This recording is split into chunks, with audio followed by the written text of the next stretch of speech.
جو لوگ اللہ پر ایمان لائیں، کہیں کہ ہمارا رب اللہ ہے، پھر اس پر جم جائیں، ان پر فرشتوں کا نزول ہوتا ہے۔ نہ کوئی غم کرو نہ خوف، خوشیاں مناؤ جنت کی جس کا تم سے وعدہ کیا گیا تھا۔ اللہ کی ربوبیت پر اطمینان جب انسان کو ہو جاتا، میرا رب اللہ ہے، ربی اللہ، انسان کے لیے نہ کوئی کھٹکا، نہ کوئی خطرہ، نہ کوئی خوف، نہ کوئی حزن۔ جو کچھ ہو رہا ہے کس کے اذن سے ہو رہا ہے؟ اللہ کے اذن سے۔ اللہ کے اذن کے بغیر پتہ تک نہیں ہلتا۔ یہ کوئی اندھا بہرا مادہ نہیں ہے جس سے مجھے کوئی خوف ہو۔ اندھا بھینسا چلا آ رہا ہو اس سے تو ڈرنے کا ہر انسان کو ڈرنا چاہیے، نہ معلوم کس کو ٹکر مار دے۔ لیکن نہیں، اس کائنات کو چلانے والا ایک سمیع و بصیر خدا ہے، وہ جو میرا دوست ہے، میرا ولی ہے۔ اللہ ولی الذین آمنوا یخرجہم من الظلمات الی النور۔ اللہ اہل ایمان کا ولی ہے، ساتھی ہے، پشت پناہ ہے، مددگار ہے، حمایتی ہے۔ بتائیے جسے یقین ہو جائے کہ اللہ میرا مددگار، اللہ میرا محافظ، اللہ میرا پشت پناہ، اللہ میرا حمایتی، اس کے لیے کوئی خوف ہوگا؟ اس سے کوئی ڈر ہوگا؟ میں مثال دیا کرتا ہوں ایک بہت سادہ، پنجاب کے دیہات کی۔ تو بڑا چودھری ہے اور کوئی غریب کسان ہے۔ اس غریب کسان کے جانوروں کو ہر وقت اندیشہ ہوگا چوری کا، کوئی میری بھینس کھول کر نہ لے جائے، کوئی میرا بیل کھول کر نہ لے جائے۔ لیکن جس کے بارے میں یہ سب کو معلوم ہو کہ وہ جو بڑا چودھری ہے وہ اس کا دوست ہے، اس کی بچیا کو کوئی خوف ہوگا؟ اس کی بھینس پر کوئی ہاتھ ڈالے گا؟ اسے کوئی اندیشہ ہوگا؟ نہیں۔ کیوں؟ کہ وہ بڑا چودھری، بڑا اس کا یہاں کا سردار، جاگیردار، سب کو معلوم ہے وہ میرا دوست ہے، کوئی میرے خلاف اقدام نہیں کر سکتا۔ اس دنیا میں یہ چھوٹی سی بات اگر آپ کے دلی اطمینان اور سکون کا باعث بن سکتی ہے تو ذرا تصور کیجئے۔ میں لفظ تصور استعمال کروں گا صرف اس لیے کہ اس کا ہم جس کو کہتے ہیں ادراک اور شعور کر نہیں سکتے، اگر کے ساتھ کر سکتے۔ اگر یقین ہو کہ اللہ میرا مددگار اور یقین ہو کہ اللہ ہر آن میرے ساتھ ہے، پھر کوئی خوف؟ کس کا خوف؟ کوئی شے اللہ سے بالا تر ہے؟ کوئی قوت اس سے زیادہ طاقتور ہے؟ کوئی اس کے ارادے کو بدلنے والا ہے؟ کوئی اس کی مشیت کے آڑے آنے والا ہے؟ یہی بات ہے جو حضور نے فرمائی، یہ ایمان کا حاصل ہے لب لباب، کہ دیکھو اچھی طرح اس بات کو ذہن نشین کر لو، اگر تمام انسان مل کر تمہیں کوئی نقصان پہنچانا چاہے نہیں پہنچا سکتے مگر جو کچھ اللہ نے لکھ دیا ہو، اور تمام انسان مل کر تمہیں کوئی نفع پہنچانا چاہیں نہیں پہنچا سکتے مگر وہ شے جو اللہ نے طے کر دی ہو۔ آپ پھر میں کہوں گا ذرا طاری کیجئے، اسے فرض کیجئے، اسے سوچئے۔ اگر اس حدیث پر ہمارا دل ٹھکا ہوا ہو تو کسی سے ڈر ہوگا؟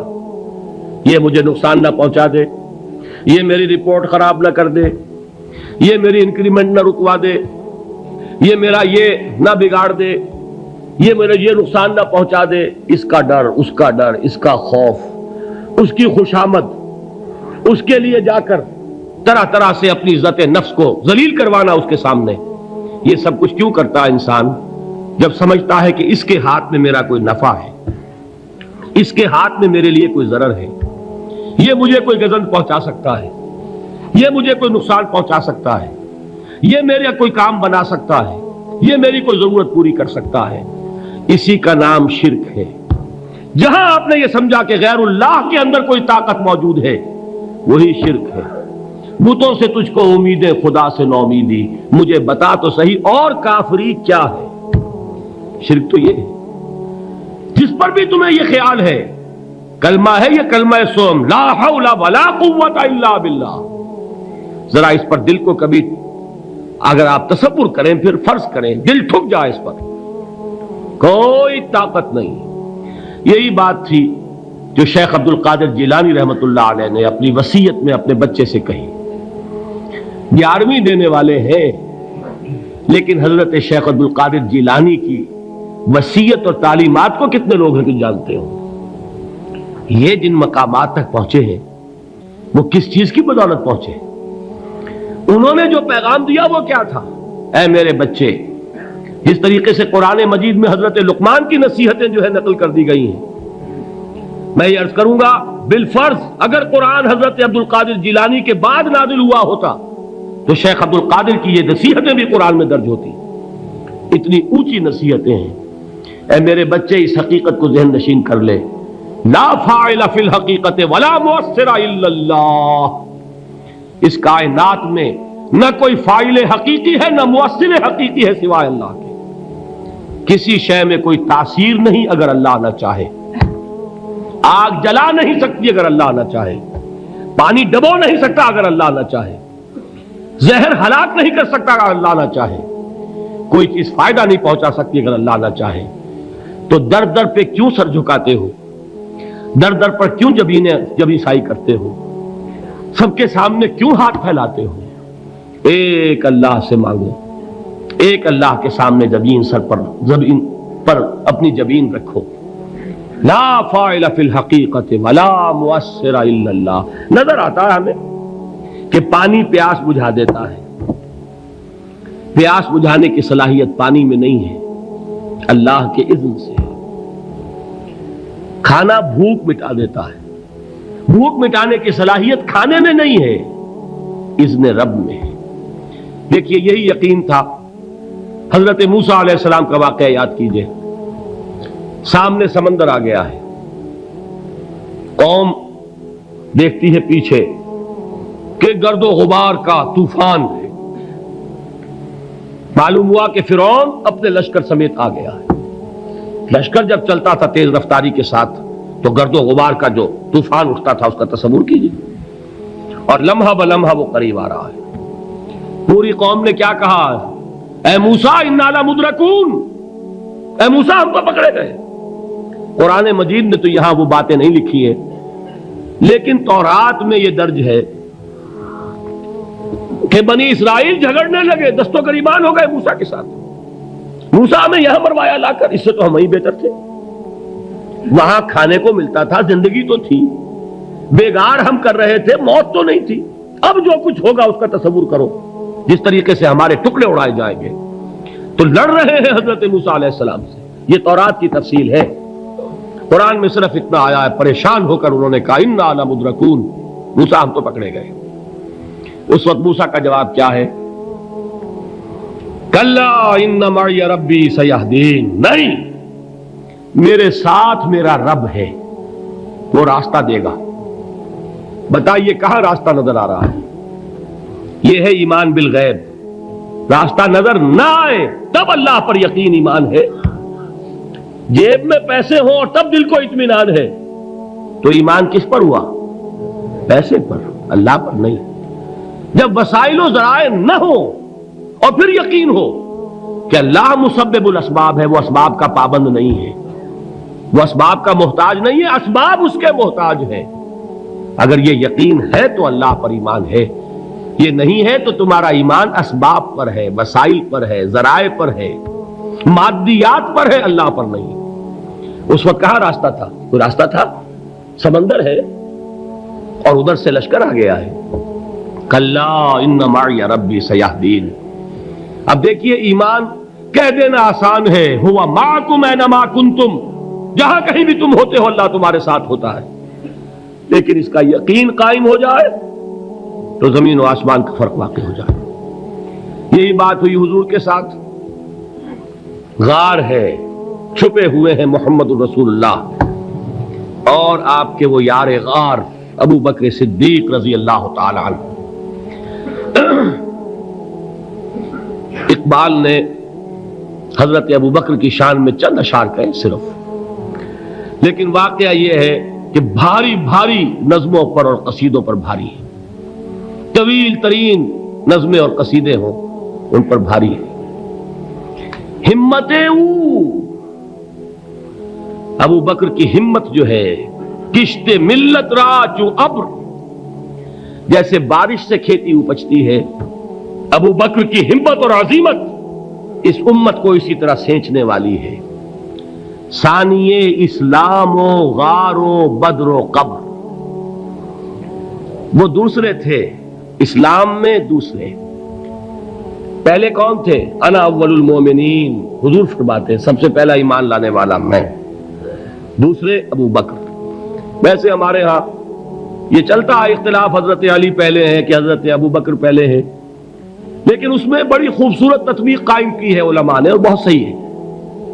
چار کے بارے میں فیصلہ ہی مت کرو کہ کون پہلے ہے، ان کی ایک عجیب تقسیم کر دی ہے۔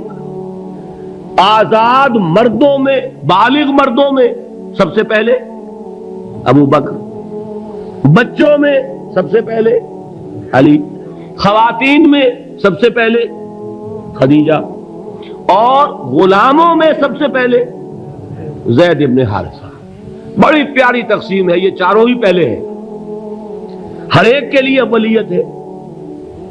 اور واقعہ یہ ہے کہ اگر زمانی اعتبار سے تعین ہوگا تو پہلے خدیجۃ الکبریٰ آئیں گی رضی اللہ تعالی عنہ، کسی اور سے بات کرنے کی نوبت بعد میں آ سکتی ہے، پہلے تو اہلیہ محترمہ سے بات ہوئی، آتے ہی پہلی وحی ہوئی ہے، ابھی تبلیغ کا حکم نہیں تھا۔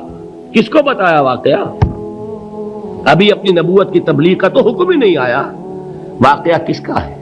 وہ خدیجہ کا ہے۔ جب کہا ہے کہ خشیت علی نفسی، مجھے اپنی جان کا اندیشہ ہے، تو کیا جواب دیا خدیجہ نے رضی اللہ تعالی عنہا؟ وہ صدیقۃ الکبریٰ ہے۔ صدیقات جو ہے خواتین، ان میں چوٹی پر خدیجۃ الکبریٰ ہے رضی اللہ تعالی عنہا، اور صدیق جو مرد ہیں ان میں صدیق اکبر ہے ابو بکر صدیق رضی اللہ تعالی عنہ، لیکن صدیقات میں چوٹی پر۔ جب حضور نے فرمایا خشیت علی نفسی، کیا فرمایا؟ کیا عرض کیا؟ کیسے تسلی دی؟ نہیں نہیں، اللہ آپ کو ضائع نہیں کرے گا، آپ غریبوں کے ہمدرد ہیں، آپ مساکین کے تکالیف رفع کرنے والے ہیں، آپ بیواؤں کی سرپرستی کرتے ہیں، آپ مسافروں کی خدمت کرتے ہیں، اللہ آپ کو ضائع نہیں کرے گا۔ یہ یقین ہے اس خاتون کے اندر۔ خیر وہ ایک علیحدہ بات ہو جائے گی۔ میرے دل پر حضرت خدیجہ رضی اللہ تعالی عنہ کی شخصیت کا بڑا گہرا نقش ہے، جو وہ کوئی اور ہی وقت اور موقع ہوا تو بیان ہوگا۔ بہرحال اقبال نے ایک مصرے میں جو چار اولیتیں جمع کر دی ہیں، ہمتیں او کشت امت را چو ابر، ثانی اسلام و غار و بدر و قبر۔ اسلام میں حضور کے بعد پہلے کون؟ ابو بکر۔ غار میں حضور کے ساتھ کون؟ ابو بکر۔ بدر کی رات اللہ کا رسول سربسجود، وہ جھاڑ، وہ گھاس پھوس کی جو جھوپڑی بنائی گئی تھی، اور وہاں تلوار ننگی لے کر پہرا دینے والا کون؟ ابو بکر۔ اور اس حجرہ عائشہ میں محمد کے بعد سب سے پہلے دفن ہونے والا کون؟ ابو بکر رضی اللہ تعالی عنہ وصلی اللہ علیہ وسلم۔ وہ جو معاملہ میں سنا رہا تھا غار ثور کا، حضرت ابو بکر بھی حضور کے خیال سے لرز گئے ہیں۔ آپ کو یاد ہوگا کہ جا کر پہلے تمام جتنے سوراخ تھے انہیں بند کیا ہے، ایک سوراخ رہ گیا تھا جس کو بند کرنے کے لیے کوئی کپڑا نہیں تھا، وہاں اپنی ایڑی رکھی ہے، تب کہا ہے حضور سے تشریف لائیے، اور اپنے زانو پر حضور کو لٹایا ہے، اور وہاں کسی موذی جانور نے کاٹا ہے، حضور کی آنکھ لگ گئی تھی، اس وقت اس بل کے اندر جو بھی بچھو ہے کیا ہے واللہ عالم، اس نے کاٹا ہے، اس کی تکلیف کی وجہ سے ابو بکر کی آنکھوں سے آنسو ٹپک گئے، حضور کے چہرے مبارک پر پڑے ہیں، تو حضور جاگے ہیں، معاملہ کیا ہے؟ ایڑی نہیں ہٹائی وہاں سے، مبادا وہ جانور وہاں سے نکل کر محمد الرسول اللہ کو کوئی گزن پہنچا دے، ابو بکر کی ایڑی ہے، جس طرح چاہے کھا لے، ختم کر دے، جان نکل جائے تب کوئی آنچ آئے محمد پر تو آئے، لیکن جیتے جی نہیں۔ وہ ہے ابو بکر۔ حضور کے خیال سے اس وقت حضور نے پھر اپنا لعاب دہن لگایا ہے، اور اس سے پھر آپ کی تکلیف ختم ہوئی۔ جیسے خیبر میں حضرت علی کی آنکھ دکھ رہی تھی، اس کو جو شفا حاصل ہوئی ہے وہ بھی حضور کے لعاب دہن سے ہوئی۔ تو بہرحال اس وقت انہوں نے کہا ہے کہ اے نبی یا رسول اللہ، اگر اس وقت ان میں سے کسی نے غیر ارادی طور پر بھی اپنے قدموں کی طرف جھانک لیا تو پکڑے جائیں گے۔ کیا جواب تھا اللہ کے رسول کا؟ لا تحزن ان اللہ معنا، اللہ ہمارے ساتھ ہے، کیوں گھبراتے ہو ابو بکر؟ یہ ہے ایمان باللہ، میرا مالک اللہ، میرا رازق اللہ، میرا محافظ اللہ، میرا مددگار اللہ، میرا پشت پناہ اللہ، میرا دوست اللہ۔ یہ دوستی ہے اللہ کی جو لب لباب ہے، حاصل ہے ایمان کا، اسی کا نام ولایت ہے۔ اولیاء اللہ کے سروں پر سینگ نہیں ہوتے، جس کے دل میں ایمان راسخ ہو چکا ہو وہی اللہ کا ولی ہے، جسے اللہ پر یقین ہو چکا ہے وہی اللہ کا ولی ہے، جسے یقین ہے اللہ میرے ساتھ ہے، میرا مددگار، میرا پشت پناہ، میرا ساتھی، میرا دوست، میرا محبوب، میرا محب۔ اللہ اہل ایمان سے محبت کرتا ہے۔ واللہ یحب الصادقین، ان اللہ یحب الذین یقاتلون فی سبیلہ صفا کانہم بنیان مرصوص۔ اللہ محبت کرنے والا، اہل ایمان محبوب، اور اہل ایمان محبت کرنے والے اللہ محبوب۔ والذین آمنوا اشد حبا للہ۔ آپ تصور کیجئے جسے یہ رشتہ ایمان یا رشتہ ولایت حاصل ہو جائے، الا ان اولیاء اللہ لا خوف علیہم ولا هم یحزنون، آگاہ ہو جاؤ، اللہ کے دوستوں کے لیے نہ کوئی خوف ہے نہ کوئی حزن۔ میرا دل برماہی نہیں آیا،